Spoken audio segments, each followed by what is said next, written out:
Hello everyone, welcome back to my another blog. So আজকের ব্লগে দেখাবো আমি ঢাকা থেকে এই বাগানবিলাস গাছটি কীভাবে গ্রামে নিয়ে আসছি, তার প্রসেস অ্যান্ড আমি এটা কোথায় লাগাবো, মানে কিভাবে কি করব, এ টু জেড।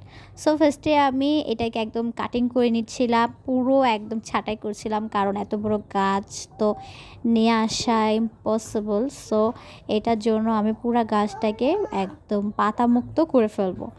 তার জন্য আমি প্রথমে এটাকে যে ছোটো ছোটো ডাল, আগে ছোটো ছোটো ডালগুলো কেটে নিচ্ছি, তারপরে যে শক্ত শক্ত ডালগুলি আছে ওগুলো কেটে নিচ্ছি। আমি যদি শক্ত ডালটা কাটতে যাই তাহলে কিন্তু আমি ব্যথা পাবো, আর এমনি তো আমি ব্যথা পেয়েছি। গাছটার আপডেট দেখাচ্ছি। এইটা আমরা এখন নিচে নিয়ে গিয়ে একটা সুন্দর লোকেশনে রাখার চেষ্টা করব।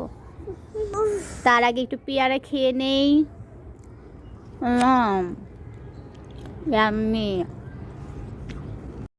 তো এইটা কিন্তু আমাদের গাছের পেয়ারা গাছ, বলতে এটা আমাদের গাছ না, এটা হচ্ছে আমার ননদের ফ্রেন্ডের গাছ। তো আমি আসাতে ও অনেকগুলি পেয়ারা পাঠিয়েছে। তো আমি চাচ্ছিলাম গাছটা সেম এরকম করতে, গেটের এখানে দিলে অনেক সুন্দর করে হবে। তো দেখি কেমন হয় না হয়। তো এই গাছটার নাম বাগানবিলাস, অনেকেই জানে। সো আজকে এই পর্যন্তই, দেখা হবে অন্য ভিডিওতে।